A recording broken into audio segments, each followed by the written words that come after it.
Here are the opening words from our parasha, our portion. It reads, "The life of Sarah was 120 years and 7 years. These were the years of the life of Sarah." And in that careful description, I hear more than a math exercise, but a deliberate accounting of a life. No matter how many times we've read this portion, losing Sarah as we do always feels poignant, even though we anticipate it and expect it, and even more because we each have a personal bond with our first matriarch, so her loss feels personal.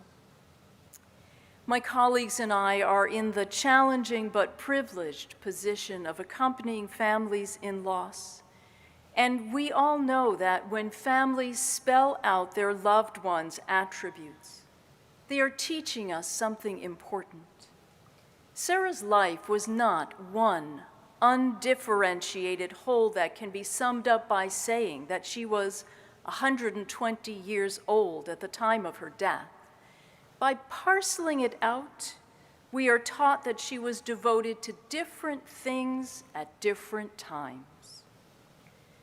The commentator Rashi always asks us to pay attention to how words are used.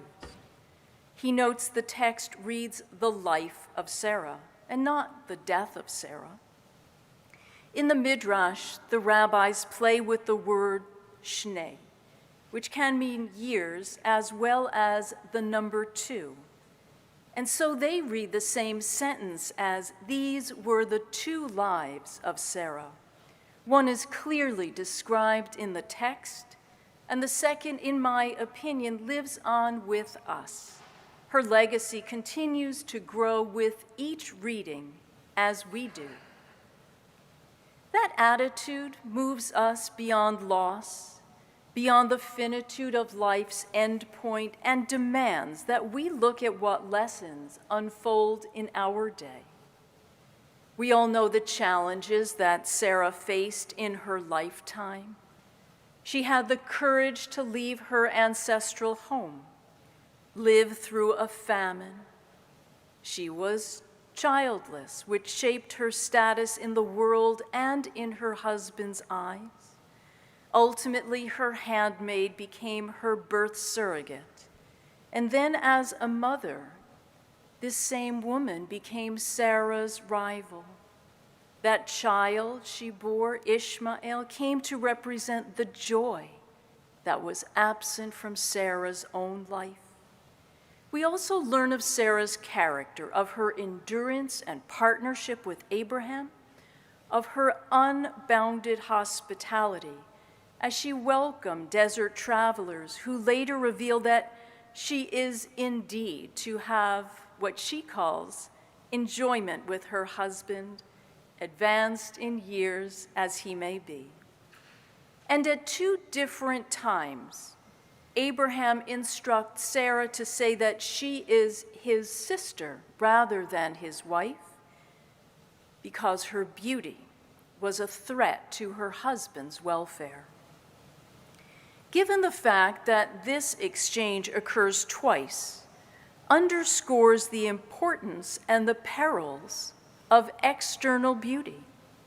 Sarah is an asset to her husband because her appearance can protect him if she uses it in a certain way, and in another it could spell his demise. And this is where we pause to take a breath and ask, in this woke era, how do we read that aspect of Torah without discomfort? From a post-feminist perspective, when character and values are the way we take the measure of an individual, having a text, yes, an ancient one, so focused on outward appearance can make us feel, well, uncomfortable. It feels archaic, which it is. It feels limited. And though it isn't fair to read modern values back into an ancient text, this singularly male perception of Sarah's external beauty overshadows her strengths. Its focus on appearance feels to me like it devalues Sarah. We know that appearance is not the measure of an individual. And there's no denying that her look shaped the outcome of their family narrative for the better, and yet cast primarily in the refracted light of being a beauty.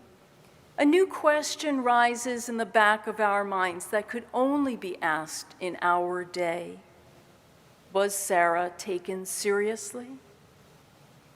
One of the most well-known midrashim about Sarah is that at the age of 20, she maintained the same innocence, innocent beauty, as well as when she was 7. The rabbis, I know, meant it as a compliment. And I hasten to say that there is nothing wrong with being beautiful. Throughout history, women and men have made their way through life with beauty as an asset. Wasn't Esther chosen to become queen because of her striking looks? Saul's physical attributes led the people into believing that he was worthy to become their king. But I want to return to Rashi's earlier guidance. Listen to the words. Today, listen to the way people speak to children. When adults use words like strong, and brave, smart, courageous, they are usually speaking to boys and those who identify as male. And despite 2 generations of consciousness-raising efforts, the vocabulary used with girls remains largely unchanged.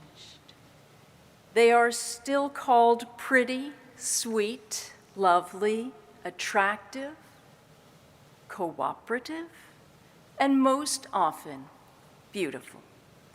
Such a limited view of gender is not without consequences, since categories of identification are much more fluid now, but we have yet to catch up. In our virtual worlds, the benefits of social media include a more expansive attitude to gender expression, along with a greater sense of possible connection to peers and information sharing. And yet there remains a dark corner of the internet which undermines such developments because its only purpose is to invite social comparisons. On a platform that is primarily visual, there is no escaping its message, and girls and those who identify as female are significantly more affected by this. An internal Facebook study on Instagram's effects on its millions of users noted recently, we make body image issues worse for 1 in 3 teen girls. As has recently been noted in whistleblower Frances Haugen's Senate testimony, this is a public health crisis. For the individual user, the ongoing internal dialogue keeps pace with the never-ending scroll of images. How do I measure up? Am I, and here I invite you to add your own qualifier, pretty, skinny, attractive, enough? How do I look? And because of the way social media is constructed, one never comes to the end of a page. The feed is continuous and constantly refreshes, which brings the viewer back to the site again and again. And that same self-critique is ongoing as well.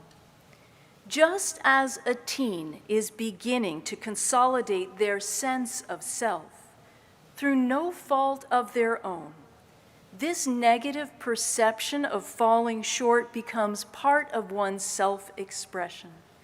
And as so many report, it is simply impossible not to compare oneself. This is significant not only for girls, but for society as a whole. And its toll is just becoming apparent.